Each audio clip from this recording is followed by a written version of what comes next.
RSS के बुरे दिन शुरू। कई जगह आरएसएस बैन। मोहन भागवत पे पत्थर चले। आपको पता है कि आरएसएस प्रमुख मोहन भागवत की यात्रा के दौरान एक ऐसी घटना यहां पर घटित हुई जिसने सुरक्षा व्यवस्था पर बड़े सवाल यहां पर खड़े कर दिए हैं। सोचिए, जेड+ सुरक्षा, कड़ी निगरानी और फिर अचानक से ट्रेन की बोगी पर पथराव। आखिर ये सिर्फ एक हादसा था या जनता अब आरएसएस का असली चेहरा जान चुकी है? दोस्तों, क्या सच में आरएसएस के बुरे दिन शुरू हो चुके हैं? क्या जिस संगठन को सत्ता का सबसे ताकतवर सहारा माना जाता है, अब उसी पर सवालों की बौछार शुरू हो चुकी है? और क्या वजह है कि आरएसएस प्रमुख मोहन भागवत जिस ट्रेन में सफर कर रहे थे उसी कोच पर पत्थर जो है वो फेंका गया? नमस्कार, मैं हूं राधा राणा और आप देख रहे हैं पीआरबी। आज के इस रिपोर्ट में मैं आपको 3 बड़ी खबरें यहां पर साफ साफ दिखाऊंगी।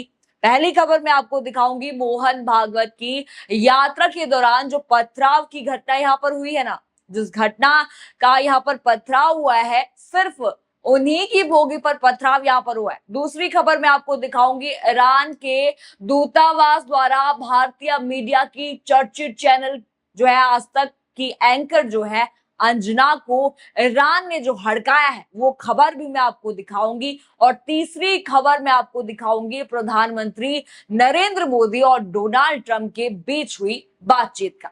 दोस्तों, सबसे पहले बात करते हैं आरएसएस पर। ट्वीट आपको पहले मैं दिखा देती हूँ। उस पर अशोक श्रीवास्तव का ये ट्वीट आप देख लीजिए। ये संयोग है या प्रयोग है? डॉक्टर मोहन भागवत कानपुर से दिल्ली जा रहे थे। वो शताब्दी एक्सप्रेस के E1 बोगी के 3940 नंबर की सीट पर जो है वो यात्रा यहां पर कर रहे थे।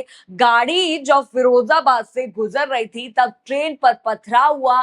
जिस बोगी में सरंग चालक थे उसी बोगी में उनकी सीट से कुछ आगे 50 नंबर सीट की कांच पर पथराव से टूट गया। जी हाँ, संचालक सकुशल हैं और सुरक्षित दिल्ली वो है पहुंच गए। लेकिन ये जानना अभी यहाँ पर जरूरी है कि ये संयोग है या कोई प्रयोग यहाँ पर है। आपने ट्वीट यहाँ पर देख लिया, आपने फोटो यहाँ पर देख ली किस तरह से वो कांच यहाँ पर तोड़ा गया है। पूरा मामला भी मैं आपको जरा समझा देती हूँ कि ऐसा ही मामला है। फिरोजाबाद के पास जो है शताब्दी एक्सप्रेस की E1 बोगी पर पत्थर जो है फेंका गया। और संयोग देखिए कि उसी कोच में आरएसएस प्रमुख मोहन भागवत सफर कर रहे थे। पत्थर लगते ही शीशा उनका टूट गया, लेकिन मोहन भागवत वहां पर सुरक्षित जो है वो बच गए। पुलिस और रेलवे सुरक्षा बल ने जांच शुरू कर दी है। कई रिपोर्ट्स के मुताबिक सीसीटीवी के आधार पर आरोपियों की पहचान यहां पर की जा रही। अब सवाल यहां पर उठ रहे हैं कि आखिर जिस व्यक्ति को जेड+ सुरक्षा मिलती है, जिसकी सुरक्षा में पूरा सिस्टम लगा रहता है, उसका मौजूदगी वाली जो ट्रेन है उस पर पत्थर कैसे पहुंच गया? उसकी बोगी तक पत्थर आखिर पहुंच कैसे गया? और अगर इन पर पहुंच सकता है ये पत्थर, तो जनता का क्या हाल यहाँ पर इस देश में यहाँ पर हो रहा होगा? सोशल मीडिया पर लोग यहाँ पर कह रहे हैं कि आरएसएस देश चलाने की सलाह देती है, लेकिन उसी आरएसएस को भाजपा हमारा पैसा देती है, उसी से उसका खर्चा चलता है। ये बीजेपी की गुंडागर्दी वाली पार्टी उन्होंने बना रखी है, इसलिए जनता का गुस्सा यहाँ पर जायज था। यानी कि लोग कह रहे हैं कि जो पत्थर फेंका गया है वो सही था, सही करा लोगों ने। और दोस्तों, अब दूसरी बड़ी खबर मैं आपको यहाँ पर दिखा लेती हूँ क्या चल रही है। सबसे पहले आप अंजना का ये फोटो यहाँ पर देख लीजिए, किस तरह से ईरान की पोस्ट में ये लगाया गया था। साफ साफ इसमें लगा है फॉल्स न्यूज, यहाँ पर लिखा है अंजना की फोटो पर यहाँ पर फॉल्स न्यूज लिखा है। अंजना यहाँ पर ये दावा करती हैं कि ईरान की रिपोर्ट के मुताबिक वहां पर खाना खाने के लिए रोटी भी EMI पर की जा रही है। ये अंजना यहाँ पर बोलती हैं। उसके तुरंत बाद ही ईरान ने अंजना के एक दावे को सीधे सीधे खारिज कर दिया। अब जरा वो ट्वीट देखिए, ईरान का ये ट्वीट देखिए, जिसमें उन्होंने साफ साफ यहाँ पर अंजना को हड़काया है। उन्होंने लिखा, भारत में इस्लामिक रिपब्लिक ऑफ ईरान का दूतावास ईरान की आर्थिक स्थिति और जरूरी सामान की सप्लाई में कथित दिक्कतों को लेकर कुछ मीडिया संस्थानों द्वारा फैलाई गई खबरों को पूरी तरह खारिज करता है। यानी कि आज तक की खबरों को पूरी तरह खारिज करता है। जो अंजना ने यहाँ पर ये खबर दी थी उसको खारिज करता है। ईरान पर 3 युद्ध और भारी दबाव के बावजूद जरूरी वस्तुओं की कोई कमी नहीं हुई। राष्ट्रपति डॉक्टर मसूद ने के नेतृत्व में जो जरूरी सामान की खरीद थी, सप्लाई थी, वितरण था, सामान्य था, स्थिर और बिना किसी रुकावट के जारी।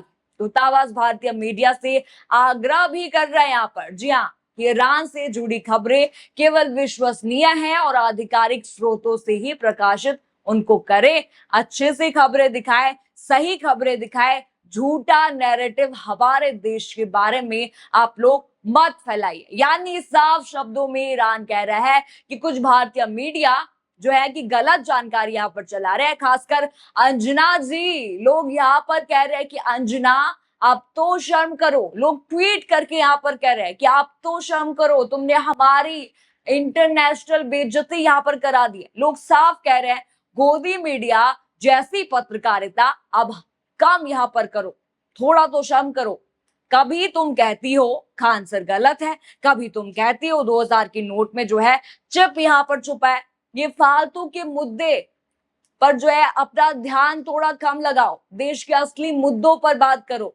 नीट पेपर लीक पर बात करो, बेरोजगारी पर बात करो, महंगाई पर बात करो, इन सभी मुद्दों पर बात करो। ये दलाली अब छोड़ दो अंजना, असली मुद्दों पर आप बात कीजिए। जो देश के इन युवाओं के मुद्दे यहाँ पर चल रहे हैं उन पर आप बात कीजिए। अब तीसरी खबर पर यहाँ पर आते हैं हम। प्रधानमंत्री नरेंद्र मोदी का एक ट्वीट यहाँ पर चर्चा में चल रहा है। ट्वीट आप देखिए क्या लिखा हुआ है। नरेंद्र मोदी ने लिखा, thank you president Trump for your warm wishes. उन्होंने विशेष यहाँ पर लिखी थी, इनके 12 साल जो पूरे हो गए थे, तो ट्रम्प ने यहाँ पर विशेष लिखी थी, उसी को थैंक यू जो है मोदी जी यहाँ पर कह रहे हैं। तो लोग यहाँ पर ट्वीट कह रहे हैं कि किस बात की दोस्ती है ये मोदी जी, आपने खबर नहीं पढ़ी क्या? नहीं पढ़ी तो मैं आपको बता देती हूँ। ये ट्वीट आप देखिए मोदी जी, जरा आप ये ट्वीट देखिए। संजय सिंह का ये ट्वीट है, वे लिखता है कि भारत के प्रधानमंत्री ने बेशर्मी की सारे हदें पार कर दी हैं। एक तरफ अमेरिका ने 3 दिनों में 3 जहाजों पर हमला किया जिसमें 3 भारतीयों की मौत हो गई। मोदी जी भारतीयों की मौत पर अमेरिका का विरोध करने के बजाय अपनी प्रशंसा सुनकर ट्रम्प को जो है धन्यवाद देने में मोदी जी व्यस्त हैं। ट्रम्प को धन्यवाद तो दे रहे हैं मगर भारतीयों की मौत पर शोक का एक भी ट्वीट नहीं है। क्या देश को ऐसा दब्बू और लाचार प्रधानमंत्री चाहिए? कैसी राजनीति है मोदी जी? ट्रम्प कभी आया इस देश के काम? कभी ट्रम्प यहाँ पर आया है? आपने कभी देखा है कि वो हमारे काम यहाँ पर आया होगा? आप उन्हीं के नक्शे कदमों पर हमेशा चलते आए, पिता मान लिया क्या आपने उनको? वो जो कहे आप करते जा रहे हैं। उन्होंने कहा कि रूस से आप तेल मत लो, आपने तो तेल लेना यहाँ पर बंद कर लिया। चाहे हमारा देश कैसी ही आर्थिक स्थिति में हो, आपको ट्रम्प की बात यहाँ पर क्यों सुननी है? अपने देश की हालत देखकर जरा आप काम से काम रखिए उनका। हो गए होंगे आपके 12 साल पूरे, इन सालों में कुछ किया है आपने?